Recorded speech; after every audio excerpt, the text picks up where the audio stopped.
Hey everyone, it's Aaron Ball with your virus health update on Wednesday, March 4th. Stay informed and fear not. Here's the updates we're seeing.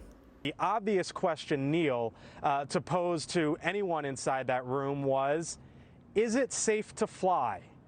That was the question that was put before the president, and this was his response right here. Watch. Yeah, I think where these people are flying, it's safe to fly, and large portions of the world are very safe to fly. So we don't want to say anything other than that. And we have closed down certain sections of the world, frankly, and they've sort of automatically closed them also. And if they'll understand that, and they understand it better, perhaps, than anybody, yes, it's safe. Yes, it's safe to fly. You hear from the president there. I followed up, Neil, by asking those in the room, well, if you're going to be going on a flight, is there anything you should be doing differently?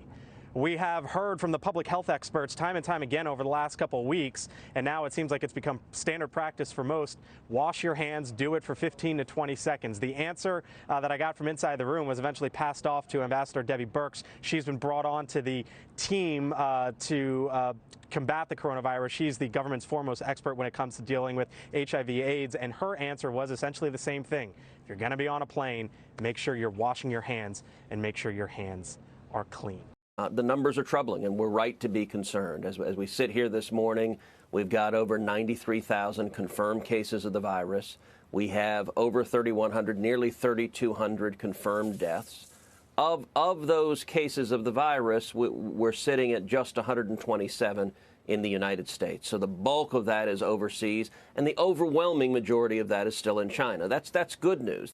We talked about this yesterday, but bears repeating again, this triple whammy, as I like to call it, with the banks here. Rock bottom rates here, lower loan growth possibilities with the coronavirus impact, and then also these are possibilities of higher default rates out there. There's your triple whammy hurting banks. One thing's for sure, these banks are getting really cheap again, like cheap on back 3-4 years ago. Washington state remains the center of attention as the coronavirus spreads quickly. All of the deaths so far involve elderly patients or patients with underlying health issues, most linked to a Seattle area senior center. While in New York, experts warn the virus will spread there after a healthcare worker contracted the virus, likely during a trip to Iran. She's now quarantined at home and does not need hospital care. In Miami, the school district is already preparing 250,000 laptops and tablets for students to work from home in case schools are closed. This is not the time for parents or teachers or students to be concerned with perfect attendance.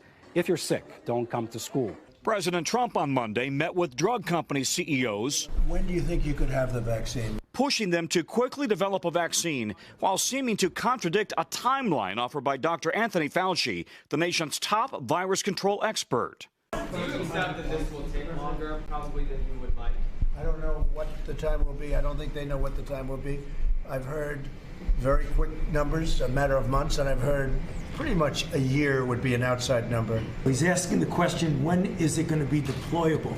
And that is going to be at the earliest a year to a year and a half, no matter how fast you go. Meanwhile, in Denver, no coronavirus cases yet at National Jewish Health. But over the weekend, someone came into the hospital and stole protective masks meant for doctors, nurses, and patients.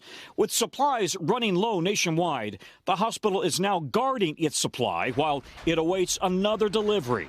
There is a huge public frenzy right now for buying masks, and all of us in the healthcare world have urged the public to stop buying masks. Thank you for watching this brief update today. Stay in touch and let me know if you have links you'd like me to share in tomorrow's episode. Stay informed and stay safe.